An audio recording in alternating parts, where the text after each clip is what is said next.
To be a better chef, you need to go to culinary school. Let's dive into the world of fine dining with these 10 cooking secrets that could help you cook better than Chef Ramsay. Want to be a better chef than Ramsay? It's easy. Just subscribe to our channel and click that gray notification bell. Cook regularly. All you need to do is watch this video, take notes, and soon you'll be cooking like Gordon Ramsay himself. You never know what secret talents you might just unlock. Okay, honest answers. How often do you cook? What the f*** are you doing? Now, how often do you opt to eat out? First of all, do you know how unhealthy eating out is? Anyway, second of all, how do you expect to become a better chef if you never give yourself time to improve? It can be nerve-wracking to have to start out when you don't know much about cooking. But to be honest, do you always want to be an average cook? Do you want your kids to grow up on takeout? It might take a little while, but you will get better. No matter how terrible you are, at some point you will get better. That's the law of probability, or physics, or Murphy's Law?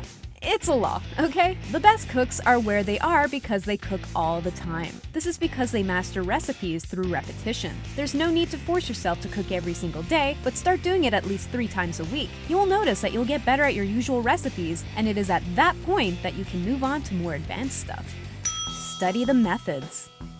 How do you build a house? You start with a foundation, of course. Now, if you're watching this video, then chances are that your culinary house is more of an oily shack. You want a mansion that smells of roast beef, or the vegetarian equivalent, and is as big as Ramsay's mansion. That's great, go big or go home. So what you need is a proper foundation. In this case, you need to learn some of the basic methods behind your favorite dishes. Don't just toss everything in a pan with some oil, then turn up the heat and hope for the best. In the culinary arts, there are different methods to achieve different results. And there is a definite difference between roasting and stir-frying. Roasting is putting the desired ingredient into a roasting pan, adding some oil and spices, and placing it into the oven at about 350 degrees Fahrenheit. Stir fry means frying the ingredients in an incredibly hot pan and keeping them in constant motion. See the difference? But your job isn't over yet. There are so many other methods out there, and we haven't even scratched the surface yet. But great news, once you upgrade from your oily shack, you'll be living in culinary style.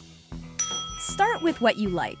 By this point, you're starting to get a little excited about this journey you have started on, but the #1 killer of these romantic ambitions is overconfidence. Why start with mac and cheese when you can try a pot roast with various French sauces? Because you haven't gotten to that level yet. Or worse yet, you're underconfident and stick to steamed veggies and skinless chicken breasts. No! Cook what you'd love to eat. Make the cheesiest pot of mac and cheese you've ever seen. Create a chocolate cake that's so chocolatey that you'll probably go into chocolate shock. That's okay. When you cook, you have to cook what you like. Start off with your favorite recipes, and once you've mastered them, you can go on to conquer that roast beef to impress your friends. After you've hit the gym, of course. Ingredients matter. Treat yourself to a culinary adventure and branch out with ingredients you've never used before. If you aren't the adventurous type, then try it just once a week. Go down that one aisle in the grocery store you've always been too nervous to go down, or pick something that sounds utterly ridiculous or delicious. This will force you to branch out into new territory and utterly conquer it at the same time. Your taste buds deserve an adventure after what you've put them through. While I'm on this rant, it's time to address another issue. You might need to spend more on ingredients. Now, before you panic, this doesn't mean that you have to go out and buy the most expensive ingredients known to mankind. It just means that when you're doing groceries, buy one quality item that you usually deem too expensive. This week, buy the quality olive oil. Next week, the best balsamic vinegar. You won't be breaking the bank, and you can use these items sparingly and replace them only when they're finished. You will not believe the difference it will make in your cooking. And if you think about it, there are worse things to spend your money on. $15 more for cold-pressed olive oil really isn't that bad. Find your roots. Globalization has made it possible for us to try food from various parts of the world without having to leave our hometown. That has its advantages and all, but sometimes we forget our roots. Remember the food you used to have at Grandma's house? Aren't those some of your best memories? As much as we sometimes forget it, we are connected to our heritage, and each culture has their own incredible recipes that you have yet to explore. When cooking, go back to your roots and find your talents there first. Exotic recipes are exciting, but more often than not, you would prefer Grandma's food. Adventure is great, and you should explore new flavor opportunities, but as you start out, your roots are your best place to begin. Don't dismiss your heritage just because it might seem boring to you. Once you master a childhood dish, it will take on new meaning to you. Just imagine the looks on your family's faces when you cook for them at the next family gathering. Spice things up.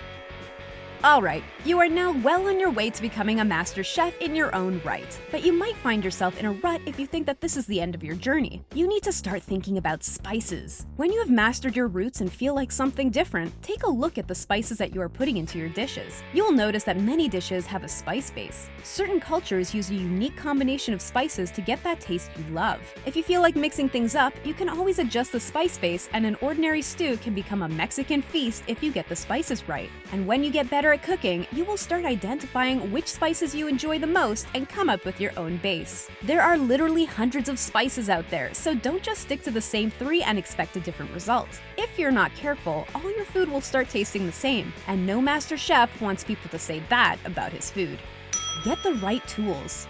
You'll notice that most culinary functions require a specific tool, and maybe you don't have enough money to buy every fancy gadget you need right away. So let's start with a knife. One of the things Gordon Ramsay always talks about is the need to use a sharp knife. This is the most important tool you will need when cooking, and using a blunt knife is the best way to injure yourself, and you really don't want that. When cooking, take a few seconds to inspect your knife. Is it sharp? Is the blade aligned with the handle? If you don't know how to sharpen your knife and align the blade, then you can watch one of Ramsay's tutorials to learn how he takes care of his knives. If you take care of your knife, it will be your most valuable asset in the kitchen.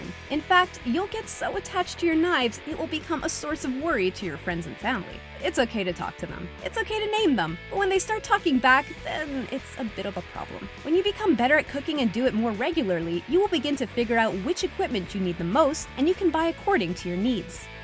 Key ingredients. During your culinary adventures, you're going to go through phases. You will not remain the same forever. Your ingredients, methods, and equipment will all change. After all, that's just part of the growth process. But there will be a few ingredients that will stand the test of time, that will make simple dishes exciting. You will find yourself stocking these ingredients like an apocalypse prepper, and eventually the company will send you stocks because you buy their products so much. Some of these ingredients include lemon. Be sure to buy fresh lemons. The bottled stuff can't measure up. Another is soy sauce. This sauce livens up a boring dish and makes it fit for any restaurant around the world. I'm exaggerating for effect. Don't take your rice and soy sauce to a 5-star restaurant. Gordon Ramsay won't be impressed. Cheese will always improve a dish, unless you decide to cook fish. Don't make that mistake. Besides these 3, there are so many other staple ingredients that you will become attached to. Don't worry, this is normal. Think bold, think beautiful. These 2 skills are a little more advanced, but they will take your cooking to astronomical heights. When I say bold, I mean you have to go further than other chefs would, and stop just before the point of no return. When browning butter, brown it to the exact point before it burns. When adding salt, you have to add more salt than normal, but stop right before it becomes salty. This might not make a lot of sense at first, but once you find the right balance between the average and the point of no return, your food will taste better. Be bold. You might burn the butter the first few times, but you'll learn. You'll also have to think visually. How can you make your food look more attractive? Remember that people eat with their eyes before they even take a bite. If you really want to stand out at your next dinner party, your food has to look amazing. Be more creative with the way you make and present your dishes, and you will be surprised at how much more delicious your food becomes. Be a student. All the masters are still students. There's a wealth of knowledge out there, and we haven't even scratched the surface yet. You're going to learn so many new methods and try so many new flavors in the future that if you knew them all now, your mind would be spinning. But that's the best part. Cooking can be such an exciting hobby, and you benefit from it in ways you'd never expect. So when you go to a restaurant, try something you've never heard of before. Allow your friends to introduce you to strange new dishes. Try new flavors, then try your best to recreate them. And keep in mind that you're going to flop some dishes. So have a friend or relative on speed dial. Ask questions when you don't understand something. And make Google your new best friend. You know what makes Ramsay such a good cook? When he isn't cooking, he's learning. The only way you'll ever become an awesome chef like him is if you keep in mind that you'll never know everything, but still keep trying to learn everything anyway. The ultimate secret. Did you know that there is a very fine line between a chef and a cook? Hold on to that thought, because we will be delving into that in a little bit. So, here's the thing. So far, we've only discussed how you can be a better cook in general, but not how to beat the Chef Ramsay. Look, let's be honest. Most of us aren't chefs. Ramsay has the advantage of having years of culinary training from the masters themselves. Imagine him sitting at the feet of the Socrates of cooking, if you will. The fact is that it might take decades to surpass him. That's a bit of a downer, isn't it? But here's the thing. It is possible. Look, it's theatre. I'm creating. Get out of my kitchen! It's not an omelette. We did say might after all. Remember what we said about the fine line between chef and cook? Being a chef is a career. Being a cook is more of a creative calling. Now, back to Ramsay. Ramsay is a chef. Ramsay also runs a multi-million-dollar cooking empire. How much time does he have for cooking anymore? We don't know the exact figures, but we don't think it's a lot. That means that he also doesn't have a lot of time to experiment with new foods for his menus. In fact, several critics have panned his cooking as boring. Have a look at the two, one great breakfast and one frankly boring and ordinary. It seems that Ramsay's empire is costing him his creativity. Not for churning out addictive shows, he has to have a never-ending stream of ideas. You cannot beat Ramsay in terms of experience or education. You won't be able to perfect his techniques. But you can catch him on creativity. You don't run $1 million food empire, so don't try to beat Ramsay at what he's known for. Go for his weak spot. Go out there and be creative. Try new things and experiment. Do whatever it takes to come up with unique food combinations. The ultimate secret to cooking better than Ramsay? Be a cook, not a chef. I'm an aga-aga cook. Yes. And you are a precise chef. Yeah, Really messes up my mind when you ask how much this, how much. It's all about... And there you have it, 10 simple secrets that will improve your cooking. Just remember the one critical step you need to take to become a better chef. Subscribe to our channel and join the notification squad.